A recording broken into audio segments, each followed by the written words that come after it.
Okay. Today is the 5-minute tarot for the 12th, I think, of December 2017. And today, somebody had emailed me from Brazil wanting to know about when to shuffle, or when you do a complete shuffle, and when do you just pick cards.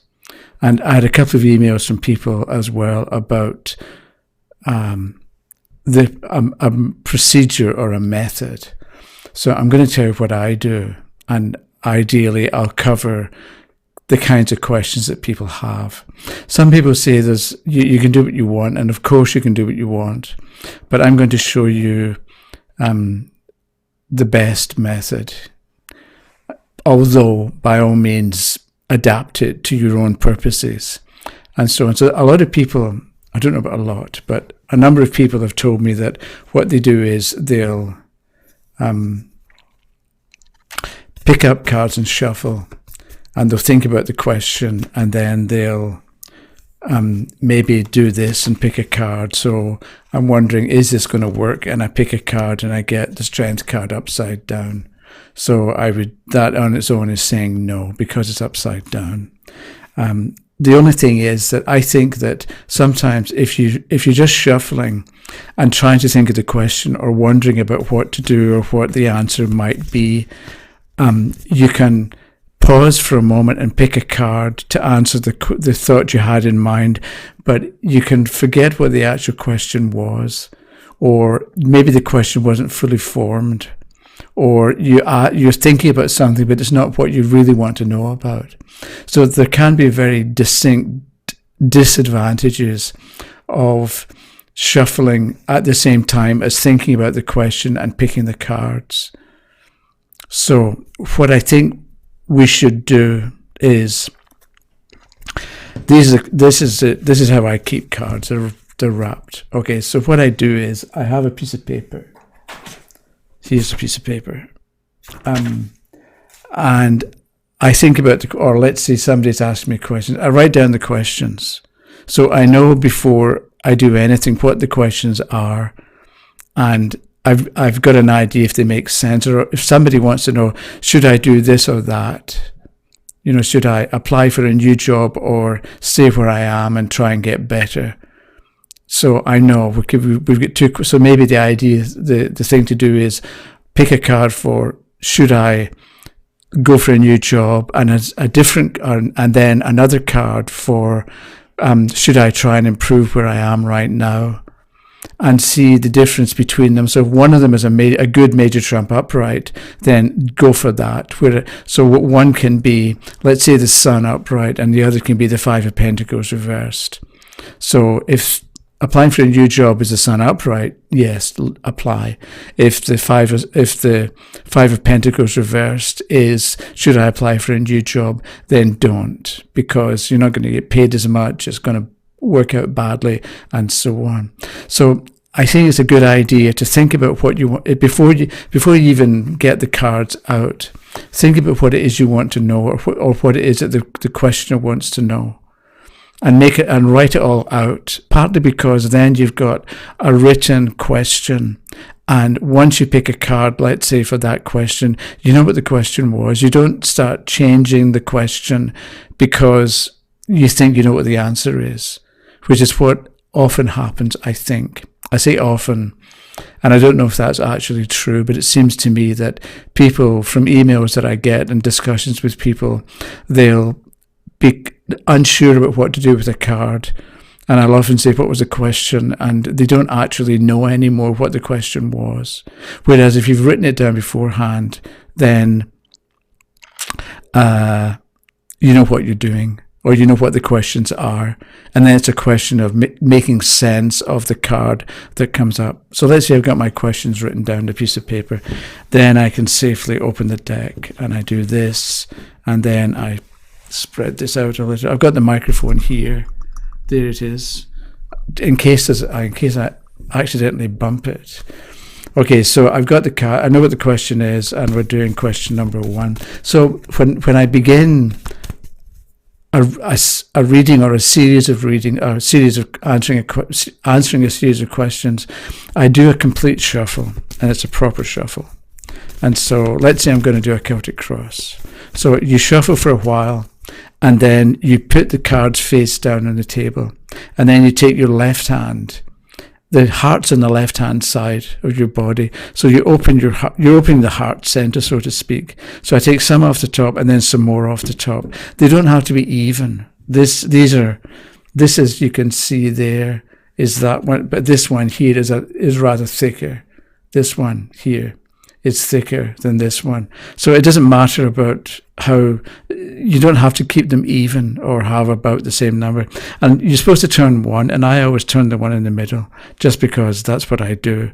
But you can vary it, you can choose one, a different one each time, and then you gather up again from the left on top of the one in the middle, and then the one on the right. This is seen from, if you were looking over my shoulder, I'm going with my left hand and then going towards the left, and then I'm gathering up again. So I'm opening the heart center and then closing it again. So symbolically, I'm asking for truth, right? And then I shuffle a bit longer. How long do you shuffle for? As long as you want, as long as it seems right. Maybe you decide I'm going to do this 15 times, then I'm going to stop. Whatever works for you, but at the same time, don't worry about it. You're automatically going to do the right thing.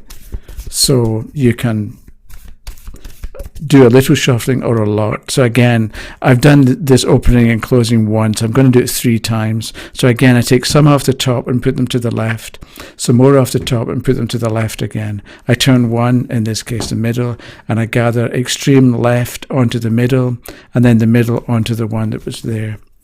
And I'm going to do this 3 times, and then I just banged the microphone, so there may be a clunk. Okay, so let's say that's my shuffling done, and I open to the left, turn the one in the middle, which in this case is an awful lot thicker. That's the one on the right with maybe 12 cards, and this has got like 30 cards. So here, and then gather it up again. Now I'm going to do a Celtic Cross, so I would put 1, 2, 3, 4, 5. I haven't got that much room, so I'm going to squeeze it up to 6, 7, 8, 9, 10, and then I put the deck over here, put it out the way, and then I start with the card in the middle, which is the Ace of Cups. And then I would start with that. And again, do you go side to side or up top and bottom? And I was taught that the correct way to do it is from top to bottom, like that, or from bottom to top. Either way, you don't do it side to side. You do it upright. Okay, so that would be, then I would lay turn the first card and then the second one, and then I'd go down to the third one, and so on. So that's how, so I don't bother with extra cards or cards to explain what the first one means. I make myself make sense of the cards that come up, rather than pick extra ones and keep going until I find something that I think I know. So that's what I do. So let's say somebody wants a Celtic Cross, then they've got 3 little questions, and the first one they want is a yes, no. Usually with a yes, no, or a past, present, and future, I can shuffle and take the 3 off the top. Let's say it's a 3-card yes, no. I could just gather them up and do this, but I like, because I've done the Celtic Cross, I like to give it a quick shuffle, and that's all it takes. And it's a bit like clearing the deck or clearing what's already been there. So I don't like to just pick up and lay more things down. I like to do a quick shuffle, and that's it. And let's say I want to now do a past, present, and future. I could take the top 3 cards, but recently what I do is I put the cards here and I spread them out.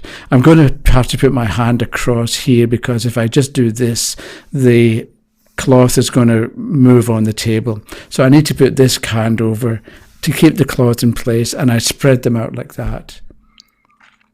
And now I want to do the past, present, and future, and I go, this is for the past, this is for the present.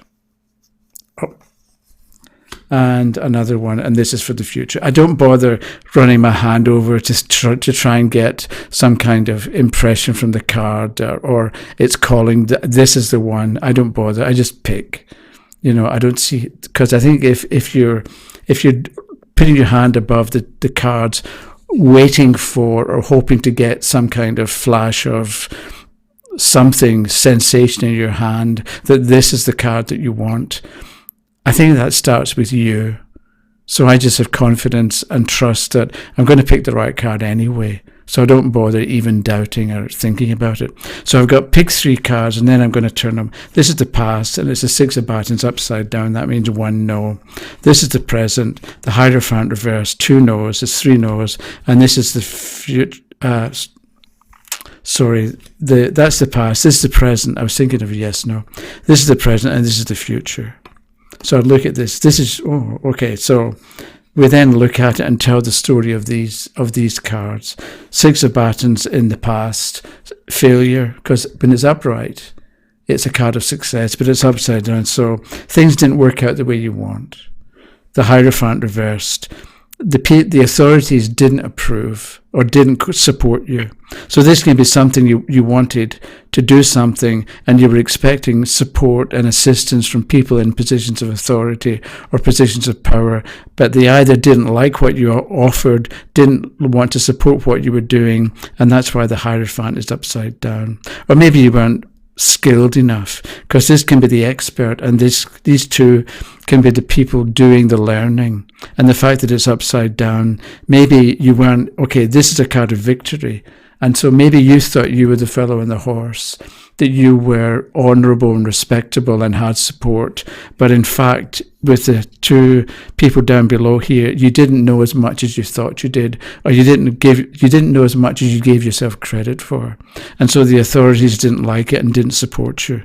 And so here you've got supporters, here you don't have supporters, and that's you in the future, the 8 of Swords upright, as it happens. So you're going to get stuck. So whatever it is you were asking about, it's not going to work, basically. So we do that, and then let's say I want to know, the person then says, okay, well, the person I was looking for to support me is Bill. What can you tell me about Bill? So I pick them up and I do a quick shuffle just to sort of clear off what was there from the past, present and future. And then again, I would spread them out. And again, I've got to put my hand over here because it's going to move the cloth otherwise. And okay, we want to know about Bill. So I pick a card and I get a card for Bill, and we get the 8 of batons upright.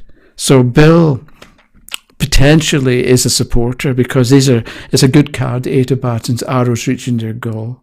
So we would say, okay, Bill in the long run is okay, but he just didn't like your plan. So maybe what you do is you refine your plan, or you reorganize what you're going to do and go back to Bill, and he'll support you this time, only because it's a good card and it's supportive.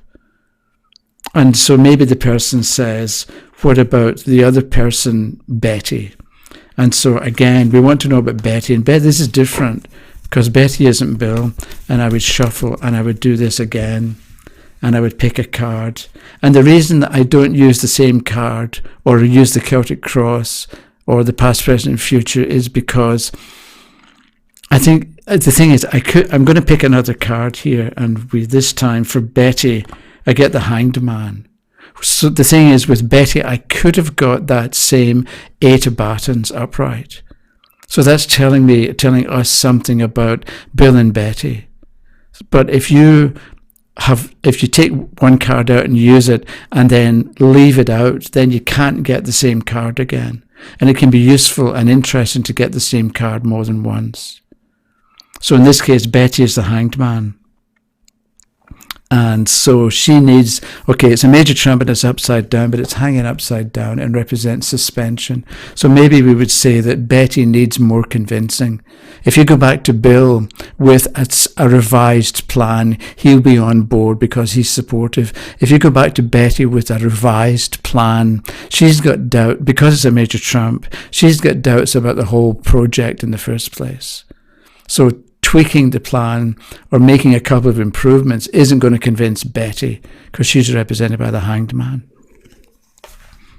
And then let's say the person wants to know, okay, so what do I do? Do I work with the plan or not? Do I maybe find new people? And again, it's a different question. So I'm going to do, at this time, I'm going to do a yes, no. And so I'm going to shuffle, and then I'm going to pick a yes, no. There's one card, and there's two cards, and there's three cards. And I can pick from anywhere. I tend to go this way, but that's just how I do it. So yes, no. One, the tower is upright, is one yes.